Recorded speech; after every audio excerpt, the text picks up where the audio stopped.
In American society, money is a taboo topic. We're taught at a young age it's improper to talk about it, but we're also bombarded with messages about the power and importance of money in our everyday lives. And by not talking about it, we miss out on the skills and lessons we need to effectively understand and financially plan. That changes today. Welcome to Money Tales. Hosted by Sandy Brager and Cami Doder, Money Tales brings more than 35 years of combined professional experience in personal finance to demystify money and demonstrate what it's like to speak openly about personal financial matters.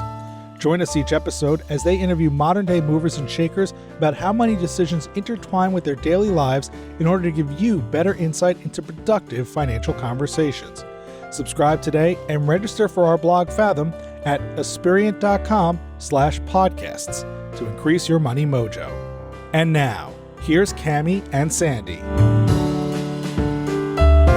When it comes to money, there's always more we can do to learn about its nuances and complexities to build the relationship we want to have with it. Dr. Donna Marino, our Money Tales guest this week, shares her personal stories that bring this theme to life. On September 11th, 2001, Dr. Donna's life changed forever. At just 25, she lost her father in the 9/11 attack. As she and her siblings grappled with grief, they faced the overwhelming task of settling their father's estate. This included navigating the complexities and controversies of the 9/11 Victims' Compensation Fund. With a considerable amount of money from this, Donna had to quickly learn how to manage her finances. Initially relying on her brother for guidance, she eventually took control of her financial decisions. Today, Dr. Donna is a family business executive coach with over 2 decades of experience as a psychologist. She specializes in helping family businesses resolve conflicts, develop leadership talent, navigate transitions, and build high-performing teams. Dr. Donna is also part-time faculty at Loyola University Family Business Center, as well as author of Unleash the Wise Leader in You, A Women's Guide to Leadership. Hey, also be sure to check out Dr. Donna's podcast called Courageous Conflict. Here are 3 key money topics Dr. Donna hits on in this conversation. First, what it was like to sell her dream house at a loss a few years after a divorce and the financial crisis. Fortunately, her friends really showed up and helped her through the transition. Second, how she's using a book about personal finance to prompt money conversations with her teenage daughters and instill in them a lifelong learning process around money. And third, how as a family business consultant, Dr. Donna frequently encourages her clients to have succession conversations with the rising generations of the family and not make assumptions. We hope you share this episode with a friend, and please subscribe to Money Tales on your favorite podcast platform. Now on to our conversation with Dr. Donna Marino. Welcome to the Money Tales podcast. I'm Cami Doder. And I'm Sandy Brager. Cami, I wanted to share with you and our listeners that I've been having a lot of really interesting money conversations with my family recently. And they're under very sad context of my father reaching what is likely going to be the end of his life. He has stage 4 pancreatic cancer, as you know, and there's been a lot of family conversations that my siblings and my parents and I have been having, and money keeps popping up. It's not the only thing, of course. There's been a lot of end-of-life conversations and meaning of life and all of that good stuff. But one of the things that has been coming up is around my father's care and where he should be living as he embarks on trying chemo as a way to extend his life. We've been introducing my parents to the idea of having a caregiver come into their home because that's my dad's biggest wish, is to be remaining in his home where they've lived for nearly 50 years now. So we've been having conversations, and mom and dad grew up in a whole different world. And while they have sufficient financial resources to get them through this moment, the cost of having someone in your home to provide care is not inexpensive. And in order to have the same person come back on a regular basis, you need to employ them for about 30 hours a week minimum. There have been a lot of conversations. Mom and dad are feeling like, oh, this sounds expensive. Can we afford it? And I've assured them, as their financial planner, that they can, at least for some period of time. There's just been a lot of different ways we've had to get that message across so they can get comfortable. But things are looking good. The caregiver is supposed to show up tomorrow morning for their first visit. I'm delighted by that. Oh, Sandy, I'm so sorry about this time of life. And it's so hard. Thank you for sharing that story. And it brings me back to a few years ago when we were doing this for my dad. And I remember the money conversation. My dad hated wasting the money. It was just a waste to him. But my mom, it gave her such support. It was priceless to my mom, and we could afford it as well. We had looked at our financial numbers and it worked for them financially. It is interesting how those conversations, they aren't just math, they're emotional. Besides even end of life, it's just a lot of deep rooted values conversations around money. That's right. And it's been great because all 5 of us in my family, Team Brager, have been getting together by phone because we're all sort of spread out on a regular basis. And it's been very productive to have these conversations together with my siblings and my parents. And I'm very grateful to have such a family that cares about each other, loves one another, and wants to get through this together as a unit. Team Brager, it's a great group. Thanks for sharing that with us. Let's pivot over, and it's my pleasure to welcome our guest today on Money Tales, Dr. Donna Marino. We're really excited to have a conversation with you. Well, thank you so much for having me here. I'm excited to have this conversation, and I'll say a little bit nervous because this was very taboo when I was growing up. Thank you for embracing that, and hopefully it's a lot of fun as well. We'll look back and see if it is. Dr. Donna, would you introduce yourself and share a couple pivotal moments that took place in your life that really influenced who you are? I'm Dr. Donna. I'm a psychologist who has an executive coaching business for family businesses. I live outside of Chicago with 2 wonderful daughters and a wonderful husband. Pivotal moments. It's funny, growing up, I can hear my mom saying things like, we're not going to spend this money. We're on austerity. I remember this one time going to a drugstore and buying mouthwash and this and that and whatever. And when we paid for it, my mom saying, I don't remember the number, but your dad has to work 2 hours to make that. So there was a lot of consciousness about money and lack messages, but at the same time, a responsibility. This is what it costs to make that money. Work was very important in my house. I started babysitting really young and squirreling away that money and really enjoyed having my own money. My parents raised us to be pretty independent and to start working young. And I remember being young and really managing my money well, but also feeling in adulthood, not really understanding the complexities of money and still being influenced by that lack mindset. The story about being at the pharmacy, wherever you're buying these little items, I really appreciate what you said about your mom tying the value to what it costs to be able to purchase this. So it's money, but what does money mean? That meant so much to you. I've got 2 young daughters. You struggle with connecting value and how long it takes to make a certain amount of money or what you have to do and how do you value the cost. How did that influence you as you were coming into your own growing up? I remember feeling bad when my mom said that. So it's interesting. A sense of responsibility, maybe? Yeah. And maybe the sacrifice my dad had to spend his time and his effort on this for us to have these things. So maybe a little bit of that. But I also think we had an awareness of working hard to take care of your family. My dad was very thoughtful about how he spent his money. He would take the time to think it through and think if it was worth it. I'm reminded we used to go on these family vacations to the Adirondacks and go swimming, fishing, and all that. And we went with another family, and my cousin said that she remembered this time watching my dad in this shop holding a fishing reel and just really looking at it, looking at the price and just thinking it over.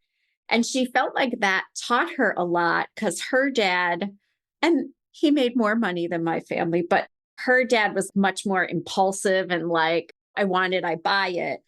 It made a really positive impact on her to watch him just sorting through it in his mind. Is this something I really want? Is this how I want to spend my money? Donna, when you went off to school and started becoming an independent person, how did you start thinking about money? And how did you bring these messages and teachings that your parents gave you into your own life? When I went to college, my dad said to me, I'm going to pay for your school expenses and you're going to pay for everything else.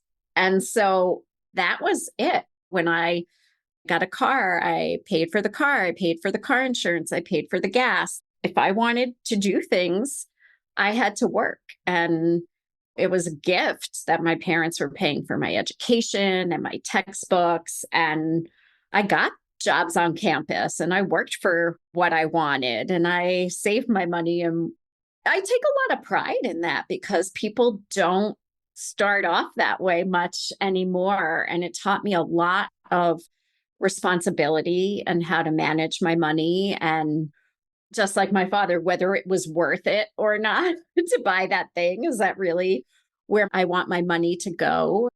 And of course, sometimes I would choose not to do something because of the cost. And my dad would say something like, well, I'll split it with you.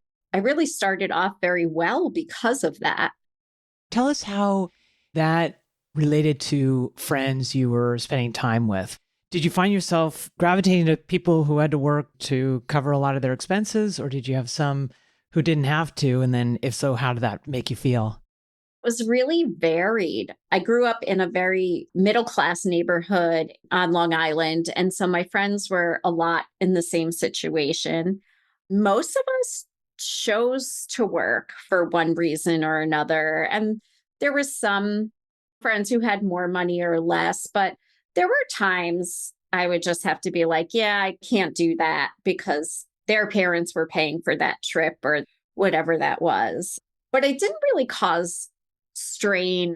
One of the things was that I was a family with 4 kids and 1 salary. And so one of my very good friends, it was 2 kids and both parents were school teachers. And there were other families that had fewer children, had more money because of either both parents worked or the career their parents were in. So I was aware of those differences. And I think sometimes as a kid, I'd be like, well, I wish I had my own room and stuff like that. But I think the overall life lessons were better. It sounds like you learned agency over money at a very young age and that you were able to take pride in what you were able to do for yourself. You mentioned earlier in the conversation that at some point you began to become aware of the complexities of money. I'm wondering if you could say more about what you meant by that. I lost my father during 9/11 in the World Trade Center. Oh, I'm so sorry. Thank you. So I was 25 when that happened, and it was just us 4 kids settling the estate and everything. So the oldest of us was my brother, and he would have been 32. So it was from 32 down to 23, the 4 of us. It was very complicated, the settling of the estate, finding everything, and then the Victims' Compensation Fund was very complex. And there was just a lot of talk about it publicly. Is it fair that these people should get this money or not? And I remember Oprah doing a show about it, and they interviewed people on the street, and people were like, well, I lost my parent because of this illness and nobody gave me money. So there was all this energy, I guess, attached to it. As someone who was 25 and lost their dad in this horrific way, it felt like well, somebody owes us something. When they decided how much money everybody got, it was all actuarial and this person was this years old. It felt like this was the value of their life versus this person had more value to their life. That's hard. But then in receiving the money, then we obviously split it among us. But as a 25-year-old, it was a considerable amount of money. And then what to do with it, trying to fast track that education a little bit. My brother really tried to teach my sister and I how he did money and how you should do money. And I definitely followed his advice. But then there was a point in my life when that didn't work so well for me. I moved from New York to Chicago. And then as I'm getting established here and getting a new bank, and what do I do? And I definitely made some mistakes by maybe listening to people who had their own best interests at heart, not mine, when it came to investing.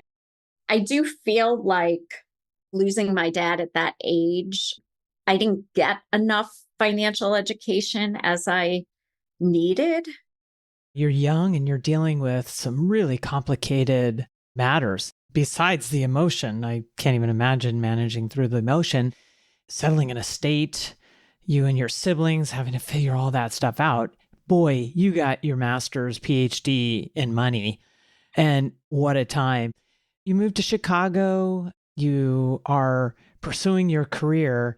Tell us a little bit more about how your money journey unfolded as you got older and you matured. It's so interesting because, for one, I had to move from DC to Chicago for my internship to complete my doctorate in psychology. My stipend for my internship was $14,500 Oh my goodness. in 2002. Here I had to move halfway across the country. Wow. Fortunately, I was married and had another income. We loved Chicago, so we bought a condo, and that was at the whole height of the market. Maybe it was still 2002 because my daughter was born the end of 2004. And I remember being like, spreadsheet and, oh my God, how much are diapers going to cost us? And let me talk to my brother. And what do I do? And at a year and a half old, you're like, maybe we should look at a house. And the market was still crazy. And frankly, the house we bought very, very high in the market. This is where that naivete kicked in because, well, the mortgage people say we can afford it. So clearly we can afford it. And frankly, we were 30 years old, my husband and I, and we were making okay money for 30-year-olds. And we bought a house in Oak Park for $550,000. And my brother was like, I don't know, he's very conservative with money. And I thought, well, we're early in our career and we'll make more money. And naively, we're like, wow, this house is going to be worth a lot of money. So it was like 2006, 7 when we bought the house. Oh, right before the financial crisis, huh? And then we had another child. And a few years later, we divorced. And now I have this house alone with 2 kids. And I'm running my own business and I'm still kind of working part-time. My kids are 3 and 5. At some point, I had to say, I can't do this. This is too much and I can't afford this. And that was painful. I loved the neighborhood, loved the house. And when we sold the house, we had put a large down payment on it. We had done the 20%, done what we were supposed to do, but we had to sell the house for $100,000 less than what we paid for it. What did that feel like at the time? Do you remember? It was awful.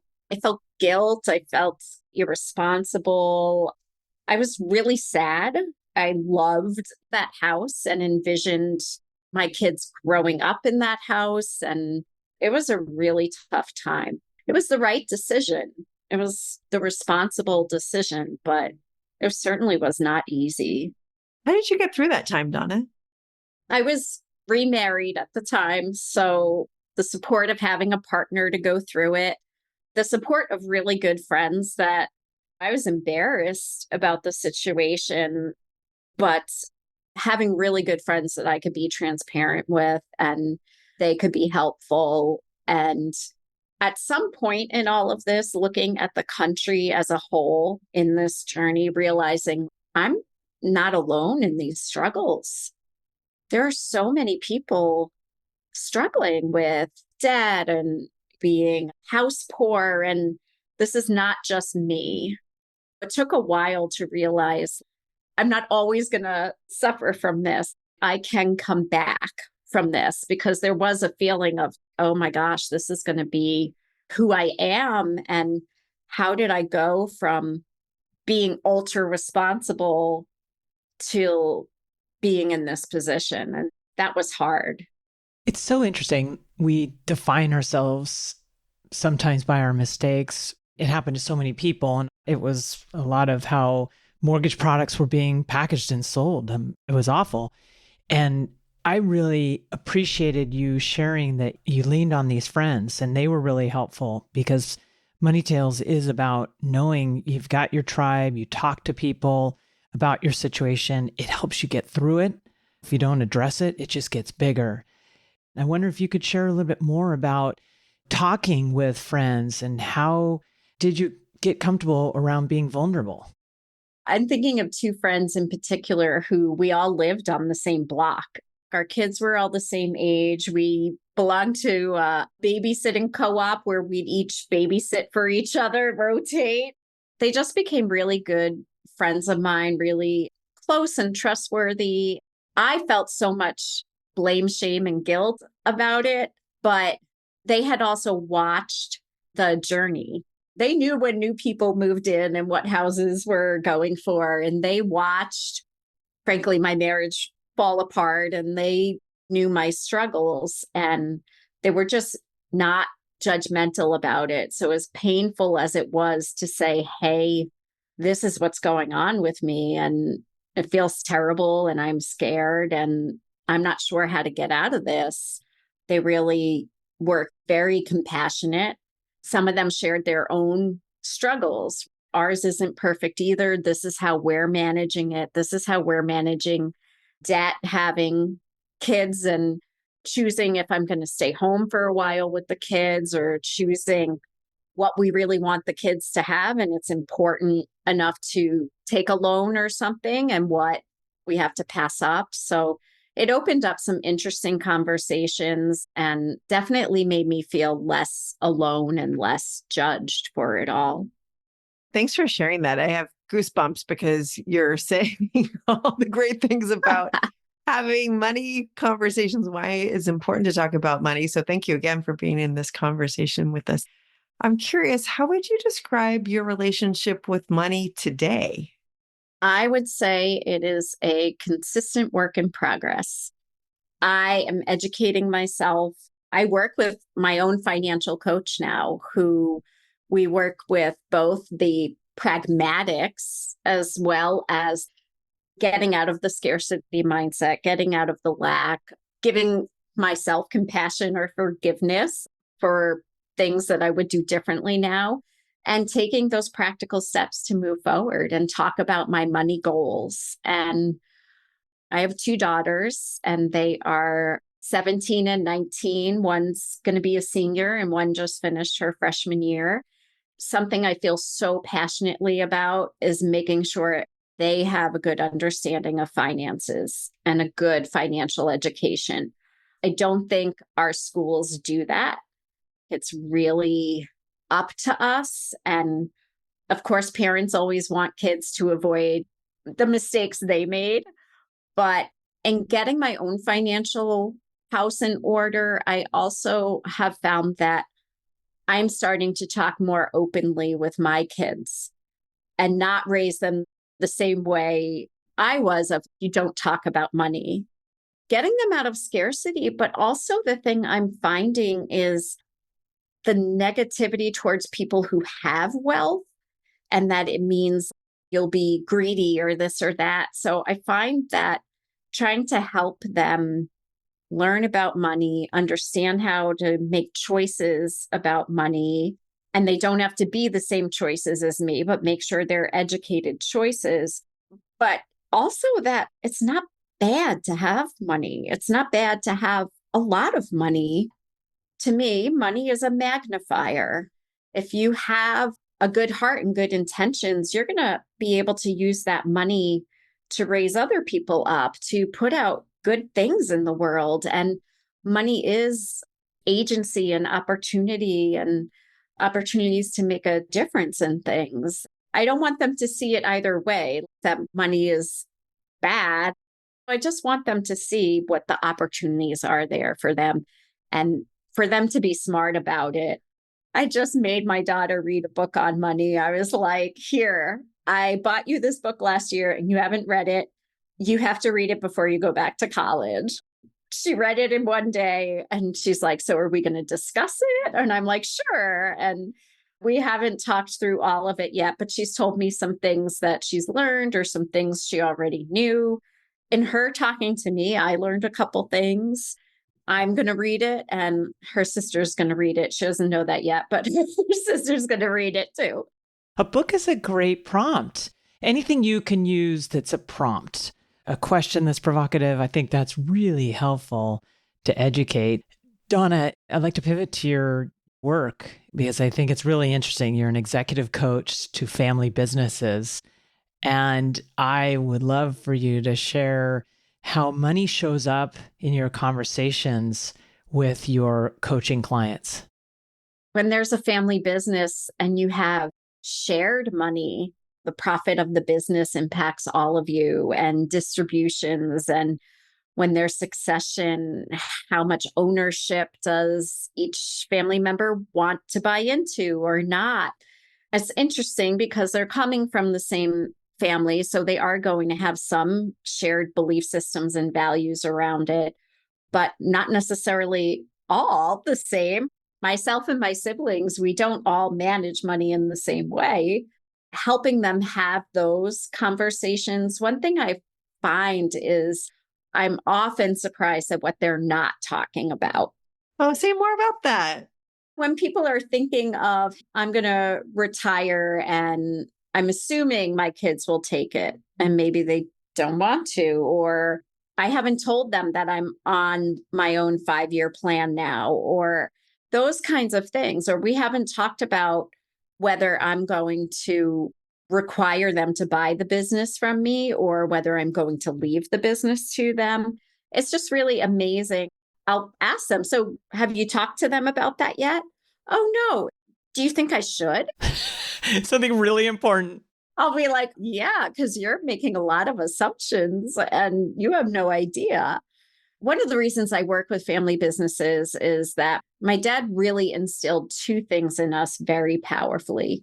And one was family, and that no matter what, at the end of the day, you have each other's backs. And the other was work ethic.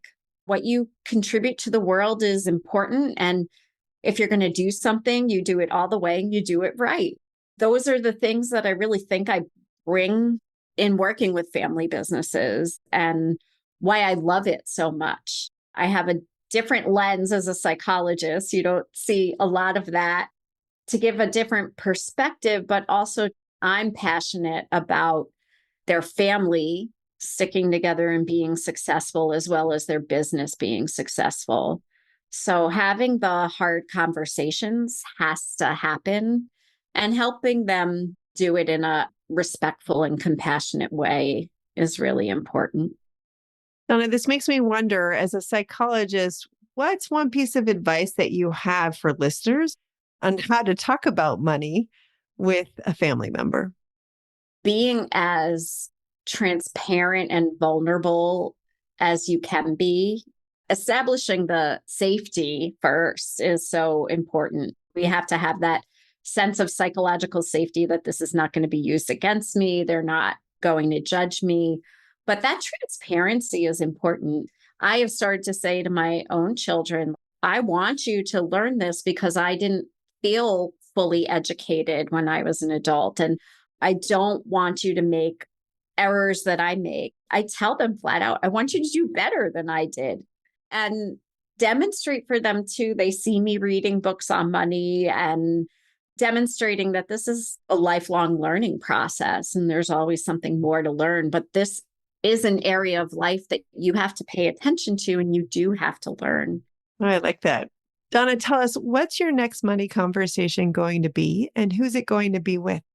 I talk to my financial coach every day. I do a check-in, an accountability check-in with her. It might be 15 minutes, but every day. So tomorrow will probably be that to follow up on this is what I said I was going to do. And I did it. Today I called my accountant. That was one of the things on my list to do. The other is with my daughters. So I do want to sit down with my daughter or take a walk with her and talk about the book and what she knew already, what she learned. I want to get the book read myself. My other daughter's visiting her grandparents right now. So when she gets back, I'm going to let her know that she needs to read the book too. Summer reading. I'm sure listeners are going to want to know what book it is. So would you share the title? The title is something like Everything You Need to Know About Personal Finance Can Fit on an Index Card. Something to that effect. Keeping it simple and approachable, which I think is great. You walk a Money Tales walk. You really demonstrate it's not about being perfect. It's about sharing where you've made imperfect decisions and learning from it. And I really appreciate you sharing. Would you tell our listeners, where's the best place for them to find you? My handle on everything is Dr. Donna Marino, DR for doctor. So that's my website. That's my LinkedIn. That's all the social media and stuff. And my email is donna@drdonnamarino.com. If you care to email me, I do respond. It has been a pleasure speaking with you on Money Tales. This has been a lot of fun. It wasn't scary at all.